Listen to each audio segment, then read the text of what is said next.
Movie notes on the Island, a 2005 film. Today was my 3 October 2024 viewing. Today's Thursday, 3 October 2024. And I'm Tanis Coralee Leonhardi, She, Her, Hers of Seattle. And the description that came up for this viewing is it's a fiction film about a colony of clones grown identical to humans outside the colony for harvesting of their organs and babies. Only this time, something goes amiss and a male and a female clone escape. Yeah, so essentially everything's all hunky-dory and, you know, these clones live in this place and they don't know they're clones. And they get to go, you know, every once in a while. There's like a sweepstake, and if you win the sweepstake, you get to go to the island. Oh, you get to go on a nice vacation. Only it turns out once they find out when, you know, something goes amiss during the lottery that but they don't go to the island. The babies disappear and the person dies, or the organs are getting taken out of the people. And so there are rich people on the outside who pay for these clones to be made so they can live into triple digits. Okay.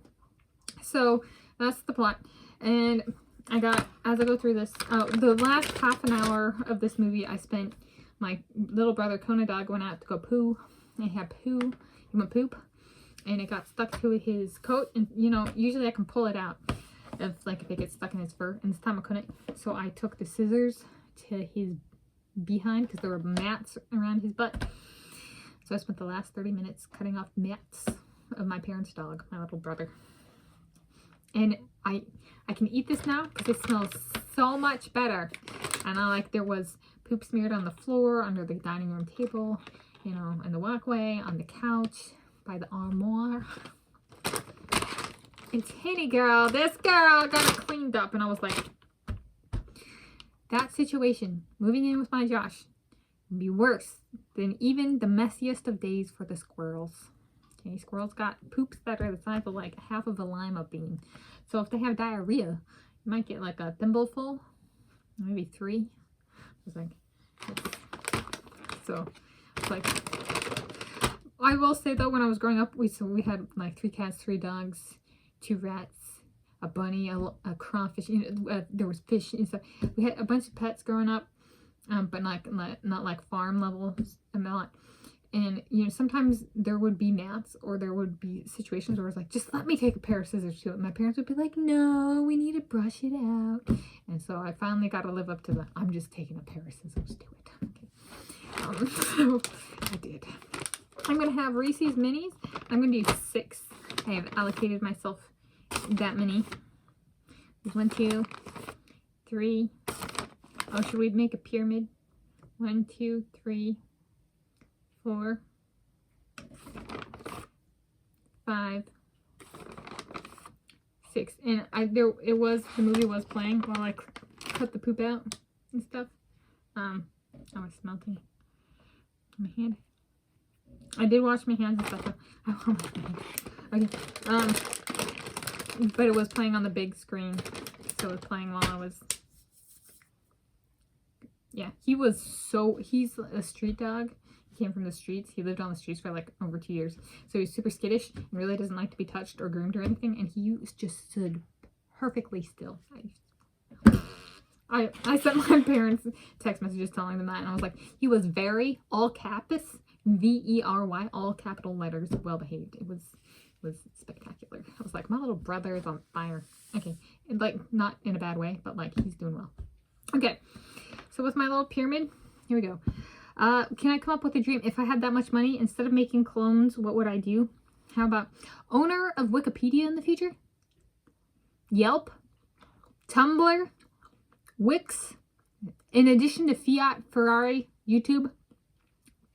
I'll add a curiosity. Google Scholar. There we go. So I gotta do with my money.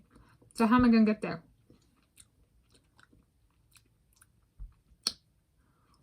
What I might not post about on this YouTube channel if I work as an analyst. So this is moving in with Josh scenario.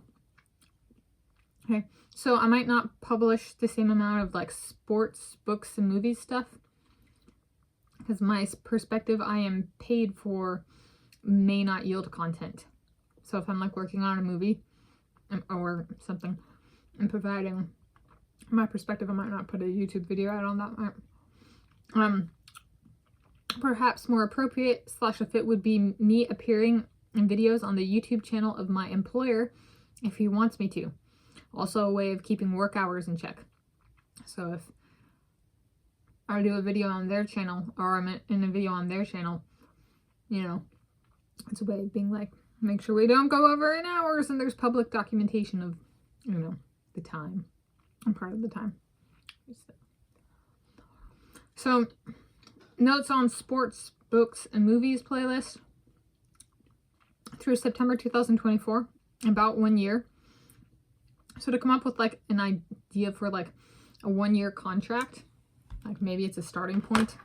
I was like looking at that and I was like, okay, with an allowance of 3 hours per movie on average, or about, right? Because that's the movie, the prep, the takedown, like the video, if you want to say that.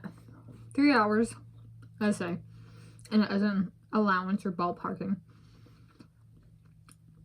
Or billable hours or whatever.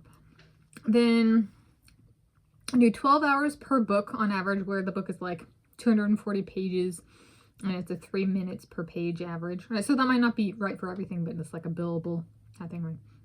Within reason. And then, or with the variation, so 12 hours per book on average. And then 1 hour for segmented reading on average. So if it's a 5-page chunk or a 50-page chunk, it's still 1 hour.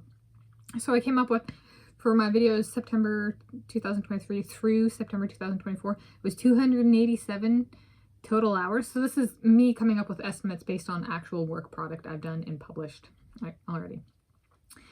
Set this as contract rate of, so this is like coming up with 1 year. So my first year, I move in with my Josh. I get a job as an analyst with Mr. David Beckham, with my Josh, with whoever. All right. So we're going to do with 287 hours is the number of hours in the contract. And they can request, like, for example, 3 hours per a movie. So 3 hours, a book, 12 hours, or a segment of a book, an hour. Okay. Based on what I've already done. Right. So this is coming up with a starting point. When my dad worked at Boeing, the Boeing company, he said there were kind of two big deals. There were like two big wigs. There were the ones who were like worked for the company and were on contract and made like $500 or $600 an hour. And then there were the real big deals. And they were the people who had PhDs and they would bring in for expertise. And they earned about $5,000 or $6,000 an hour.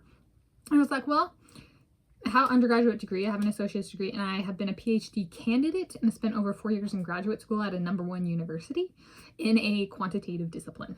Okay. So I did not get my PhD, however, I also was a PhD candidate in geophysics. Right. And I have a minor in mathematics, and my first degree was a specialization in mathematics. I have competition experience in multiple sports over 5 years, right, in different sports. And I continued to train in running. So I was like thinking about it, and I was like, well, so maybe in the 500 to 600 to 5,000 to 6,000. And then the drawback about being the 5,000 to 6,000 per hour was that they weren't contracted employees. So while it was nice that they got that for like, you know, whatever the project was or whatever, or short-term contract, they weren't the long-term contract, right? So I was like, okay, thinking of that, right, I wanted to make it a longer-term commitment, but I also don't have that PhD, right? And so I was like, okay, let's go with my YouTube videos. Let's do something I've done. 737, all right, I've reached that number for consecutive days of posting at least one video for me per day, for like with me in it per day. So it's like, okay, let's do 737 per hour. That's closer to the 500 to 600 per hour. But right, it's a starting point. If we're assuming like the person really wants to hire me, so that comes out to, for that 1 year duration, where it's 287 total hours billed at a rate of $737 per hour, is $211,519 total for the year, per year.